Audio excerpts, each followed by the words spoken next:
Hey everyone, Gill Gross here, and it is time for another mailbag where I answer your observations, your hot takes, your questions, and ultimately your comments about tennis or anything else. About 24 hours ago, I posted on the YouTube community tab. Thank you for everybody who participated as this season is right around the corner. I mean, have we started to exhaust some of the off-season talk? Maybe a little bit. I mean, I'm ready to get this show back on the road. And speaking of which, I'm back in LA. I am getting ready to broadcast United Cup in Brisbane on T2. Perfect way to start the year. Perfect way to spend the new year. So I am on cloud nine. I can't wait. And I'm ready to start watching tennis again, even though the offseason functionally feels unbelievably short. All right, let's get into it. His first one was, I believe, the top liked comment from Ron Robbie. Hi, Gil. If you are a member of Rafa's team, who are 4 top 40 players you'd like him to avoid in his first 3 to 4 matches? And who are 4 players you'd like to see as his opponents during his first couple matches? Wishing everyone a Merry Christmas, Happy New Year, Happy New Tennis Season, and I echo those sentiments. All right, so Nadal set to return in Brisbane, which is next week. And I'm looking at the entry list right now. The question is, who should you be as a Nadal fan or as Rafa? Who should you be wanting to play? Who should you not be wanting to play? I mean, I just think you're looking for some players who are going to allow you to play the ball and give you a little bit of rhythm. I think the worst case scenario for Rafa is he comes out there against somebody with really, really big weapons. Maybe they're a little bit erratic with them, but regardless, somebody who's just not really going to let Nadal feel the tennis ball and get the repetitions from the baseline that he wants to be getting. So I'm looking at, again, the Brisbane entry list right now. And the guys who maybe I wouldn't want, I don't think Rafa should want to play are Ben Shelton with his big serve and his big game. Hugo Humbert, I think to some extent, is a pretty hyper offensive player. I don't think Nadal will want to be seeing him. Korda has challenged Nadal in the past with his phenomenal two-handed backhand that holds up so well against Nadal's cross-court forehand. Obviously, him being a lefty. And then I know you asked for 4 names, but I'll give you 2 more. I see Opelka here. I don't think you want to play Opelka. And I see Karatsev here. And I don't think you want to play Karatsev. But those are the ones that stand out. Obviously, with Nadal being a wild card, ranked. So last time I checked, I saw him at 666, but this says 664, so I don't know what it is. But regardless, obviously, he could play the 1 seed in the first round. That's Holger Rune. Dimitrov's the 2 seed. But, there are a lot of guys in here that I think would be pretty favorable opening opponents. I see Baez and Echeverry, Murray, Arnaldi, Nishioka, Yannick Kampfmann, JJ Wolf, Altmaier, Fucsovics, Giron. So there you go. I've named most of the entry list at this point, and I guess that's all there is to that. Okay, this next one is from Tennis Kit Kat. Great username. Didn't get any likes, but I just think there's some interesting points here, so I chose it. I did read a lot of feedback towards the end of last year. I read a bunch of comments that were saying, well, maybe because I always pick the most liked comments, some of the players with the bigger fan bases, like a Djokovic, it's just the mailbag sometimes can get repetitively focused on those players. So I understand that, and I'll try to kind of weigh the number of likes with also trying to manage the diversity of topics in the mailbag, because it is true the most popular players' comments about them usually just get more likes. All right, anyway, here we go. Hi, Gil. I've noticed that some players like Coric and Arnaldi have arrived in Melbourne earlier this year. I think Borna said he struggled to adapt to the conditions in the time zone in the past as one of the reasons why. I'm interested to see how this will play out. With Alcaraz, Medvedev, and Sinner currently not signed up for any lead-in tournaments, do you think that this could hurt their chances, or will arriving a week or so beforehand be enough time for them to practice and to get used to the courts? No, I mean, it's an interesting thing you bring up here, but ultimately, you can't have it both ways, right? Like we saw last year a player like Casper Ruud has a shortened off season because he's playing exhibitions, and then he shows up to play United Cup, right, in the first week of the season, and he's like, I'm totally burnt out, and I had no off season, and this is terrible. So then he had to take February off, didn't play the Golden Swing, and it got his year started off on a wrong foot. Just to name one example, but as an overarching kind of statement, every tennis player in the world pretty much agrees that the offseason is too short. So the thing is, as much as all of these tennis players say that the offseason is too short, mostly every single one of them is not really helping their cause from a scheduling perspective. Now, I'm not criticizing them, and I understand that there are different pressures that partially depend on just how high up you are in the rankings. Are you trying to be seeded for majors because you're on the cusp of the top 32? Are you in a position where like you just can't pass up on prize money and you're not all that comfortable with that? Are you fearful that you might lose second round at the Australian Open and you're not going to pass up the opportunities to get more matches in January because you want to make sure your trip to Australia is fruitful and you get at least, 5-6 matches for the month? I understand that all of these things are at play, but when you look at an Alcaraz or a Medvedev or a Sinner who have ambitions to win the Australian Open, and you look at how much tennis they have to play over the course of a year, given the fact that their win percentages are so high and they're going deep week in and week out, generally speaking, I absolutely applaud them for not coming back so soon to play in the first couple weeks of the Australian swing and starting their season at the Australian Open, because 3 weeks is not enough to have, first of all, proper rest recovery and then proper training, which includes a lot more weight training in the off season so that you can build up your muscles more, things, heavier lifting that you can't do during the season, and maybe even some technical work that you feel liberated to do on the practice court because you're not worried that it's going to kind of mess you up for your match tomorrow, right? So you can do some more aggressive tinkering with technical stuff or tactical stuff that you want to kind of try out. That's what this offseason is for, and I love it when players take longer off seasons, especially top players, when they're able to. Okay, second part of this comment. It seems the AO balls are fluffing up quickly again. I heard they were made for hot/dry conditions. I'm in Melbourne, and it's been fairly wet and humid. Who will this benefit, and who will this hurt? I did see this on social media.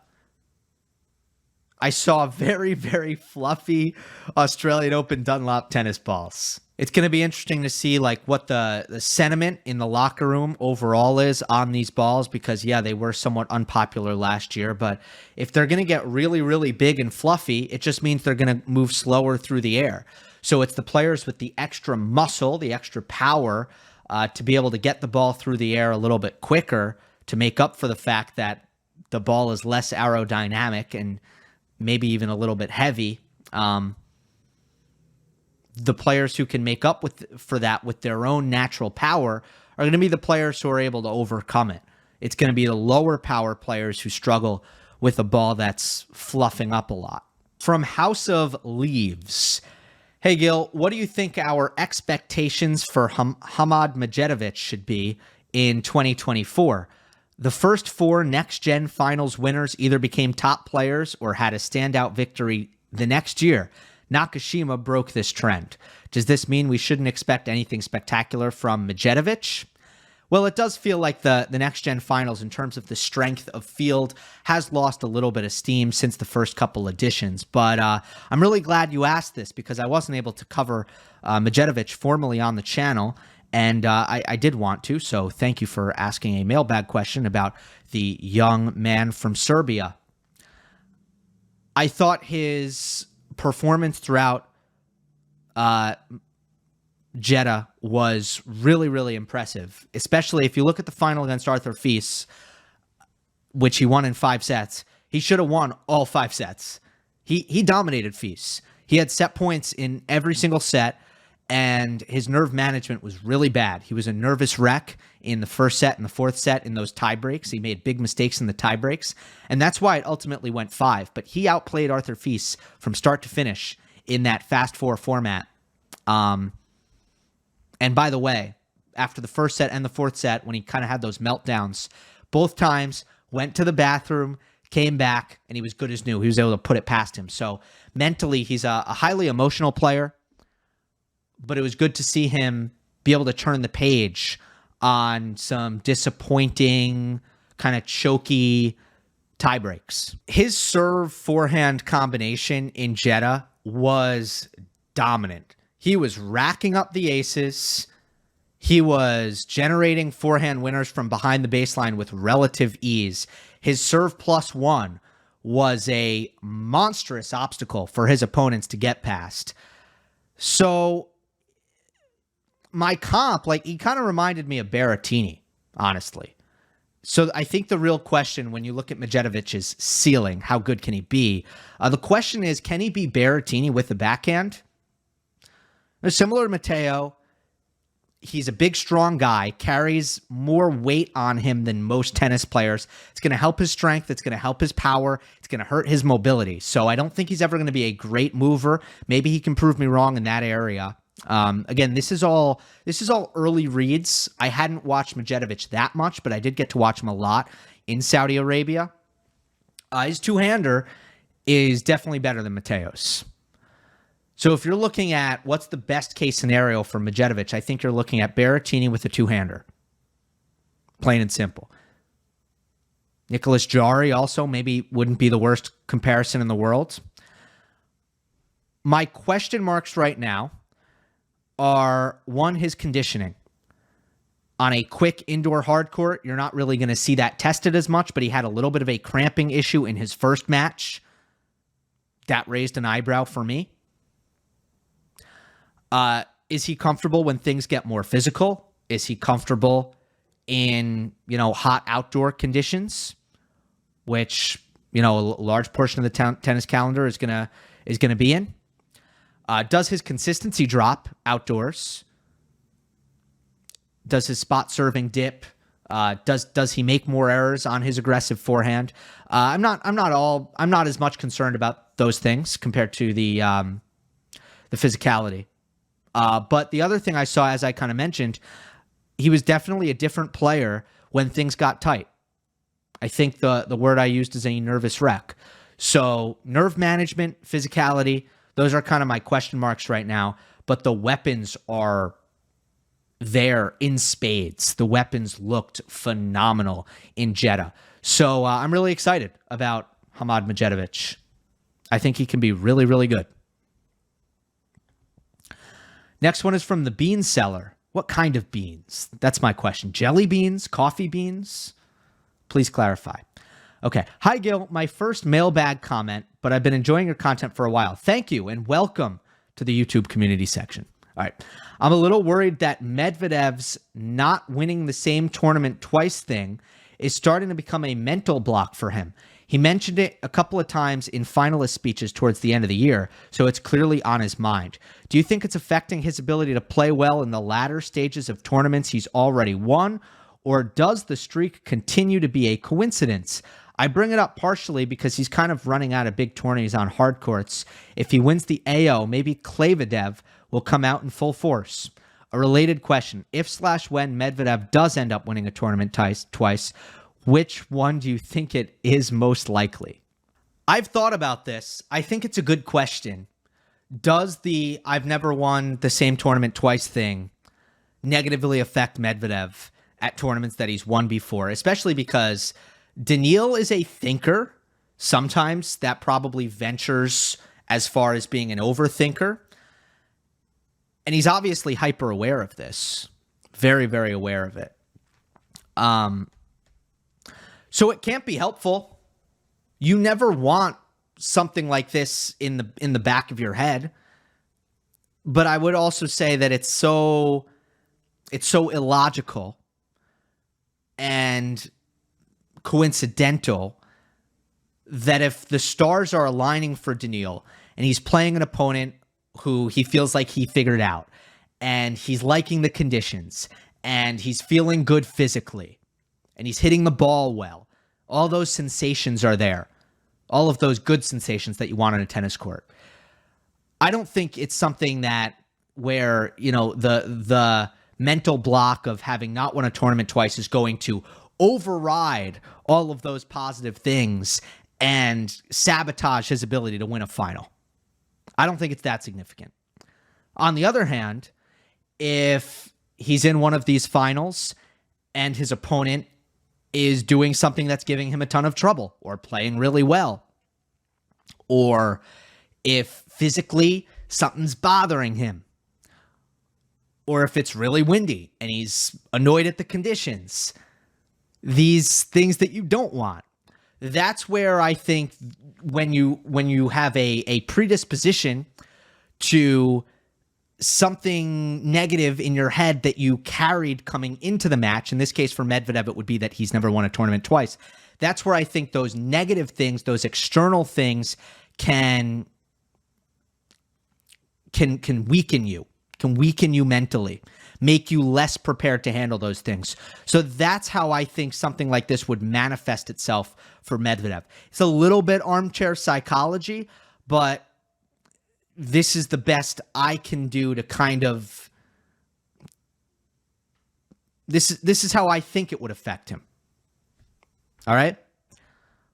Let us go to the next one. It is from Vitekazov.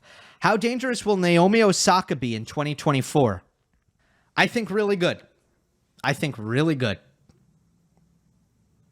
the competition is very stiff. I was going through her results. I was looking at her runs, her major titles and her main rivals in her kind of, I'll call it her era 2018 to 2021. I was looking at that. I do have a little bit more respect for some of the players who are at the top right now, particularly Sabalenka, Rybakina, Swiatek, than I do some of the players she was contending with when she was winning slams. So maybe it will be harder for Osaka to win now because I think the tour is so healthy and the tour is so strong at this very moment. But in terms of individually what she's capable of, I think she'll get back to where she left off. I mean, at the end of the day, she is a ball striker. She is a power player. That is what doesn't really go, right? She's not going to come back and suddenly she doesn't serve big. She doesn't hit her forehand big. And that's what Osaka does. That's what makes her so good. I mean, yeah, she's a fine mover, a pretty good mover, especially for her size. But she's a hyper-offensive player with weapons everywhere. Nowhere to hide. Backhand, forehand, serve, they're all big, bad weapons.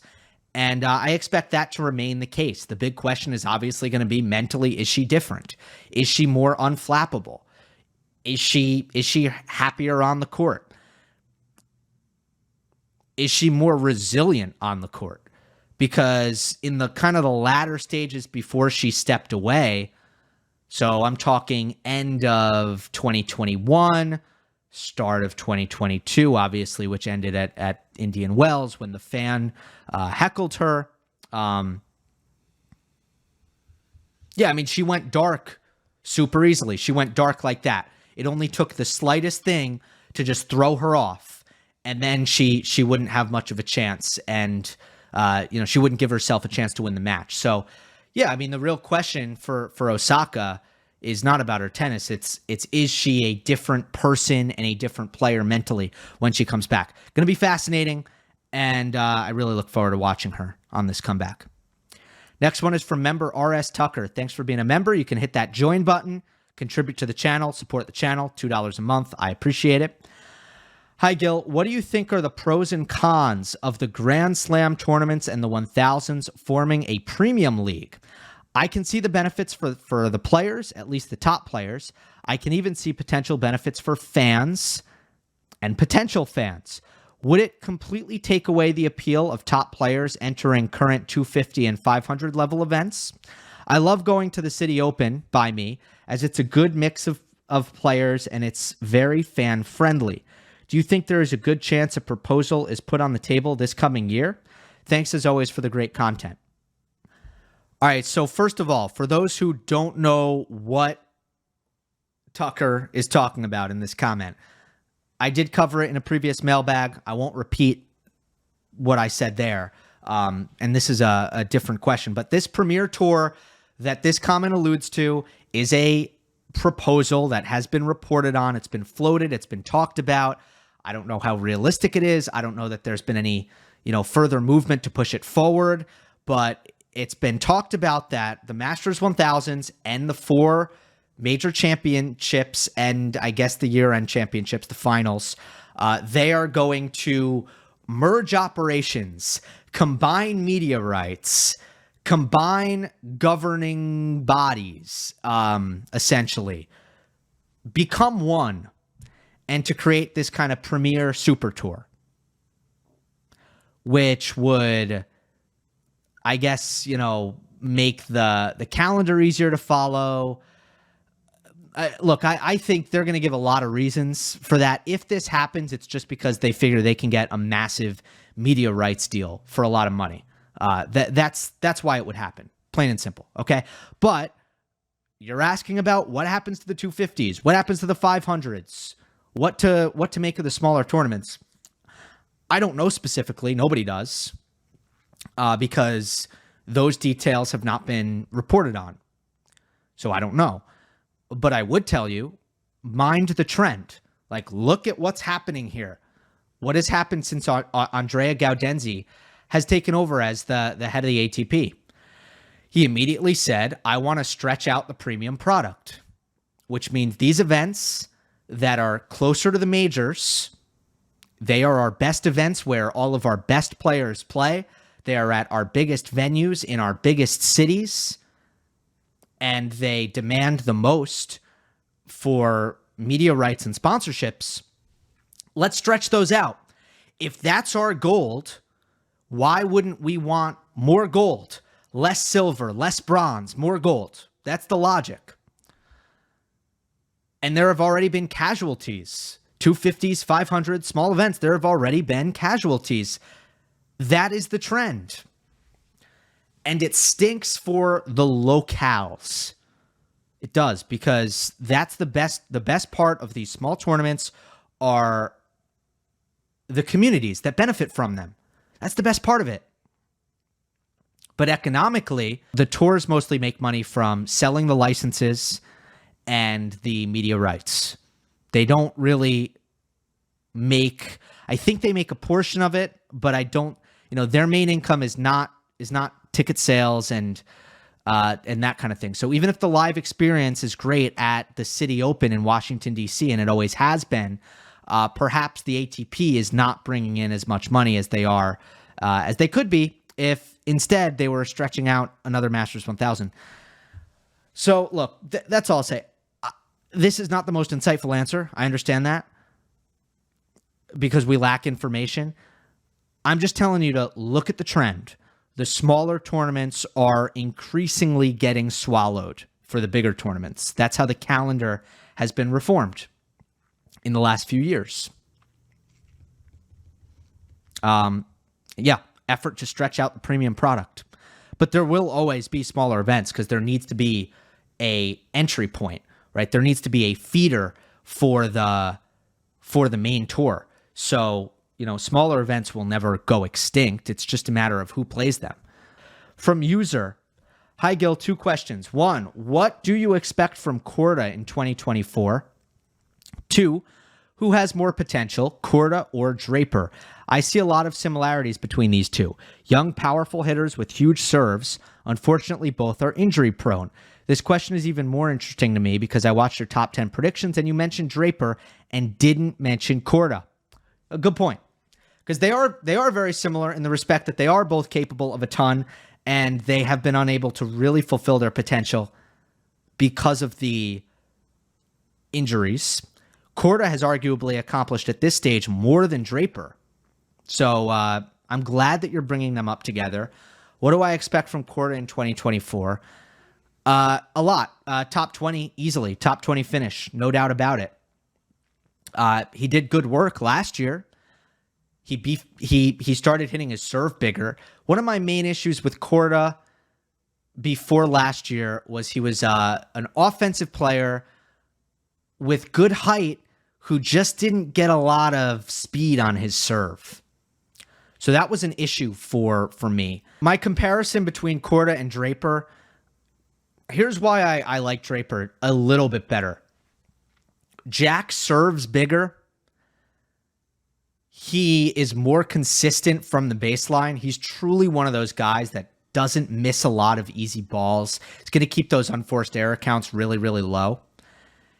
And he moves better and he defends better than Korda. Korda is much more reliant on dictating and being aggressive.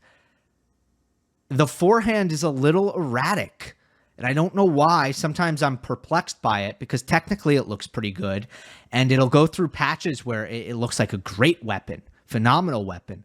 But Korda gives up too many easy mistakes with his forehand, and he doesn't defend all that well. And his serve, while it's better, I don't know that it's as big a weapon as I would like it to be at this point in time. Where Korda has an advantage over Draper, he hits bigger. No doubt about it. He hits bigger from the baseline, easier access to power. So I see Korda as, a power baseliner. I guess I see Draper as a guy who can be a little bit more. Someone who can be tougher because he misses less, he defends better, he still has the access to offense enough where I don't think he's limited offensively, especially because he moves forward, volleys really well, and he's got the big serve. So yeah, that's why Draper I mentioned and Korda I didn't. I like both of them a lot. I think Korda has got great potential. I just like Draper a hair more. Hi, Gil. What's your take on allowing spectators to move and make noise during points? Maybe if the noise is constant and not a shout in the middle of silence, players might be able to get used to it and it would be okay. But most of the shots in tennis require such focus at a high level that this might prove too disruptive, especially for players that are more sensitive to it like Djokovic or Medvedev, who sometimes refuse to serve until the crowd is fully silent.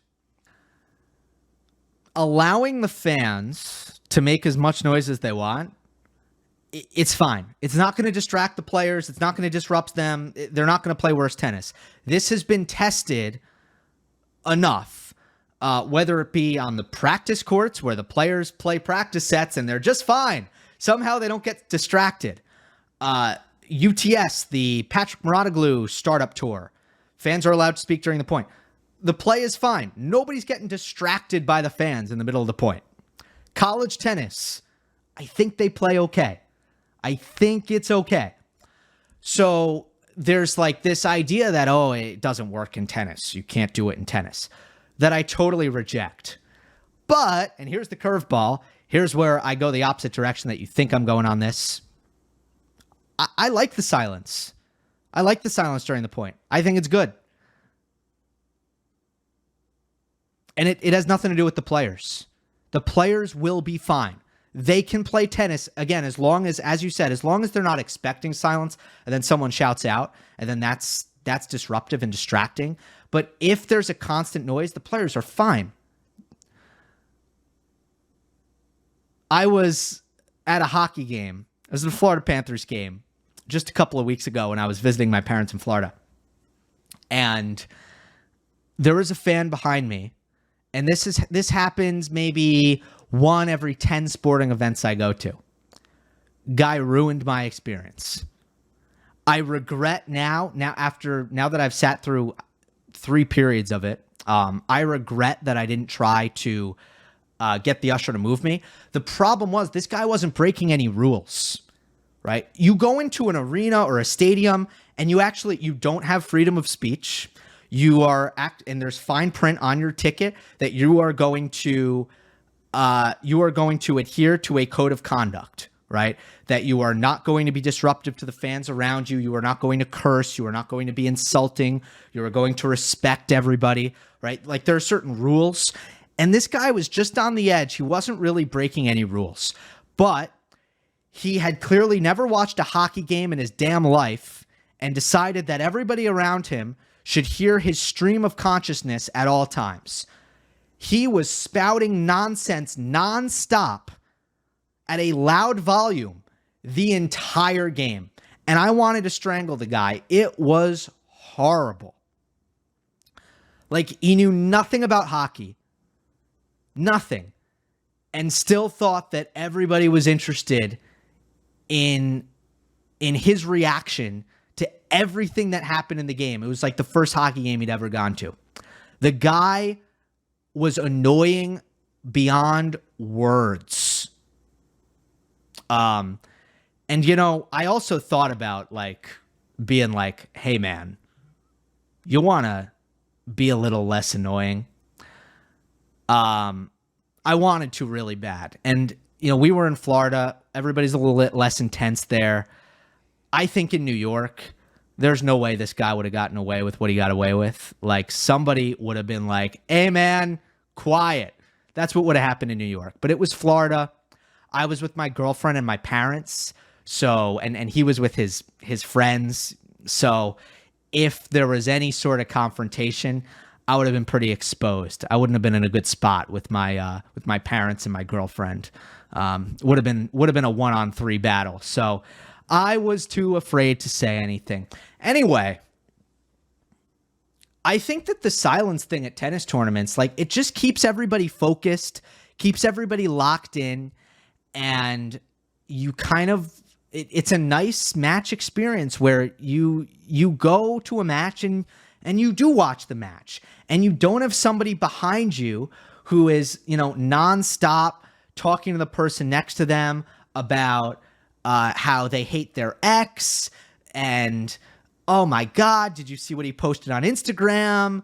He's such a jerk. I can't believe I spent 6 months with the asshole. Like, you don't have to listen to that as much when you go to tennis events. And partially that's because you have this nice regulation that makes it so that people can't talk during the point. So I am all for that. I am all for that. And that is why I would like the silence during the points to remain. Next one from Jason, also a member. The race for the ATP was great this past year. I think all players deserved their spot and played pretty well. They were in form, barring some injuries. However, I think the race should put higher weight the back end of the season and/or weight heavier the tournaments with similar conditions to the finals so that the finals have the best level of tennis. It also helps balance your seeding at tournaments because the early tournaments are based on prior year performance. Any thoughts? Yeah, I mean, don't you want the year-end championships to just be a reflection of the 8 players who had the best body of work when you just take the season as a whole? I don't think the spirit of the finals is to, you know, find the 8 players who are going to make the best competition, right? Whether that be by finding the players who are in the best form or finding the players whose games best suit the conditions. Because at the end of the day, it would be arrogant to assume that you know what's going to happen. It would be arrogant to assume that you know that the conditions don't suit Casper Ruud in 2022, and therefore he's not going to get out of the group. Well, guess what? He did get out of the group, right? Or in the case of, I don't know, I can't think of another parallel example for the finals, right? But heading into Basel this year, you might think, well, Felix doesn't have a chance. Felix wins the tournament because he turned it around. He wasn't in good form, but he turned it around. So you have to give the 8 players who had the best body of work throughout the 10, 11 months that lead up to the finals, you have to give them a chance to play and see what happens. It's arrogant to try to create a system where, you know, you think you're creating the best finals. You know what I mean? So yeah, I think it's perfect as is. All right, this one is from Gebamanini. Okay. Hey, Gill, I have a couple of questions for you about backhands. You mentioned in an earlier episode that a hybrid backhand would be impossible to create, and while I do agree with you, I also don't think that it is out of the realm for a one-hander with a two-handed return to emerge as a player.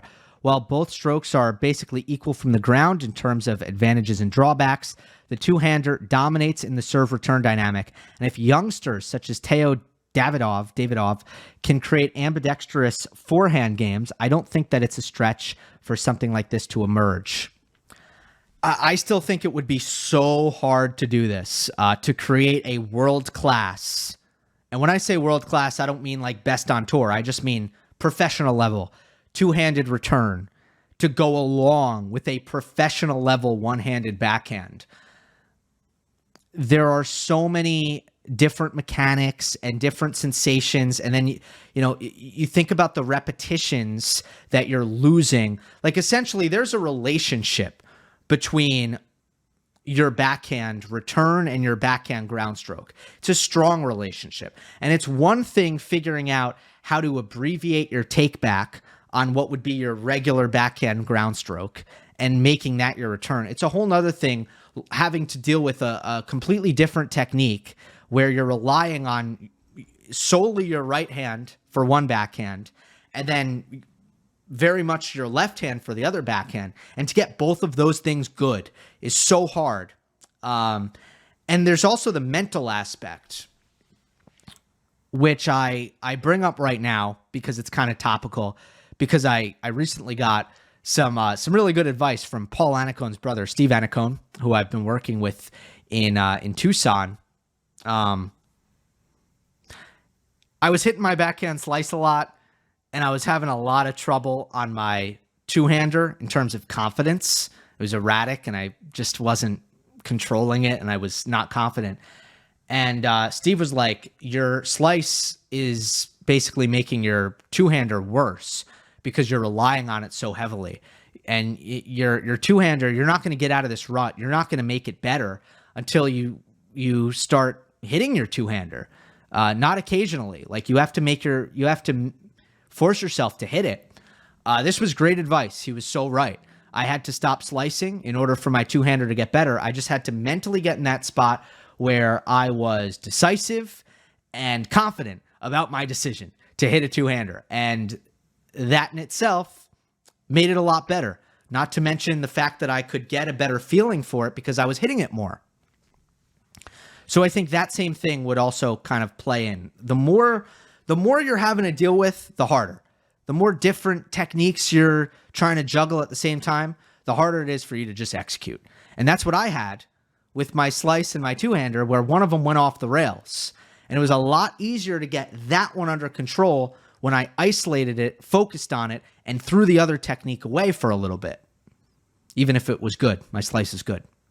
Okay, the next part of this is... I am also curious about whether this comparison is fair to make. I often hear talk about how Novak's forehand is so underrated and how when discussing the best forehands, we shouldn't just mention Alcaraz, Tsitsipas, and Berrettini, but also Djokovic. Is the same true for Carlos's backhand? He can pretty much do everything off of that wing, but he isn't lumped into the S-tier backhand group that Medvedev, Zverev, Djokovic, and Sinner to an extent are in. Interesting point. I would say Alcaraz's backhand is not the shield. It's not the force field and the shock absorber that Djokovic, Medvedev, and Zverev's backhands and Sinner's backhands. Again, you said to a lesser extent, and I do think for Sinner it is a lesser extent. For Sinner it is a little bit more about just the power that he generates so easily off of his two-hander. But for Medvedev and Zverev and Djokovic, there's a reliability and a defensive prowess that Alcaraz does not possess on the backhand. But it is very interesting that you bring this up because recently Tennis Insights released the year-long shot qualities for 2023. And the results were that Djokovic had the highest forehand, by a lot, by the way, 9.1 shot quality, where the next four were all between 8.6 and 8.7. But the ranking was Djokovic, Alcaraz, Tsitsipas, Sinner, Dimitrov. That was the top five. Medvedev was sixth, by the way, which is notable. The top 10 backhands were Djokovic, Sinner, Medvedev, Zverev, Alcaraz number 5. So how about that? It's the 4 guys you mentioned and then Alcaraz. So yeah, you're right. It's a really good backhand. It maybe is a little bit underrated, but it's also probably not quite there with the other guys. It's just in maybe a tier below.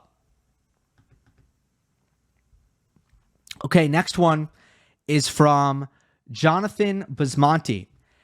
Hey, Cam, can you name the 2 other players in both WTA and ATP that you think can bring surprises to the 2024 season? Cam? Cam? Did you say Cam? Hope you enjoyed. Don't forget to subscribe. I'll see you next time.